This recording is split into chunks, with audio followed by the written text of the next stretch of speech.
ఇంకొకటి కాంగ్రెస్ పార్టీకి పవన్ కళ్యాణ్కి పడదు. పడినంత మాత్రాన పార్టీకి పవన్ కళ్యాణ్కి పడకపోతే కర్ణాటక వెళ్ళి అభినయ తీసుకుంటారు బిరుదు. ఎవరు శ్రీకృష్ణ కర్ణాటకలో ఆయన సినిమాలు బ్యాన్ చేశారు, ఆయన పోస్టర్లు చింపేశారు. దానికోసం వెళ్ళి కవర్ చేశారా? కవర్ చేయటం కాదు, ఆయనకు బిరుదు వచ్చింది కాబట్టి ఆయన వెళ్ళి స్వీకరించాడు, లేకపోతే వెళ్ళే పని లేదు ఆయనకి. ఓకేనా? ఓసరి వెళ్ళా, దాన్ని ఎప్పుడు చూడలేదు బ్రో. చూసుంటే అది ఎట్టా రంగులు మార్చేదని తర్వాత మాట్లాడదాం. నువ్వైతే ఇది చెప్పు, కూటమితో కలిసిన తర్వాత పవన్ కళ్యాణ్ ఎక్కడైతే ఓడిపోయాడో అక్కడ నుంచి ఎందుకు పోటీ చేయాలి, పిఠాపురంలో ఎందుకు పోటీ చేశాడు?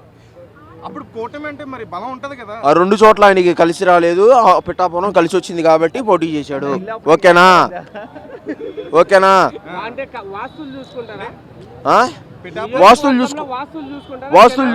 వాస్తులు చూసుకునే దానికి ఇదేమన్నా ఇల్లా? కొత్త ఇంట్లోకి వెళ్తున్నామా ఏమి? ఎవడు అందే కలిసి రాలేదన్నా, అంతేగాని వాస్తు చూసుకోలేదు, ఇది చూసుకోలేదు కాదు. పవన్ కళ్యాణ్ కి జగన్ కి డిఫరెన్స్ ఇదే, జగన్మోహన్ రెడ్డి ఓడిపోయినా అతను తన పార్టీతోనే పోటీ చేశాడు, అది సింగిల్.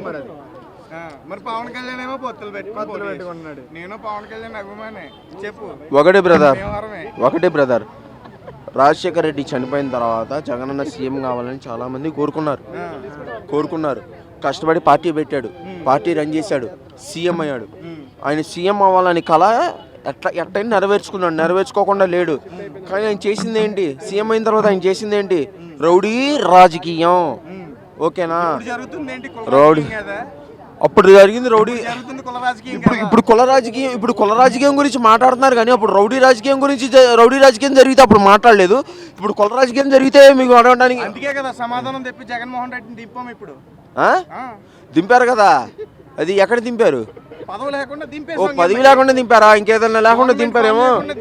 ఇంకేదన్నా పవన్ కళ్యాణ్ ఏదో చేస్తాడు అనుకుంటే మరి పవన్ కళ్యాణ్ ఏం చేస్తాడు చెప్పు బ్రో. ఆయన చేయాల్సింది ఆయన వరకు బాగా ఏం చేశాడు, ఇప్పటి వరకు ఏం చేశాడు? ఒక్క విషయం చెప్పు. సినిమాలు చేశాడు.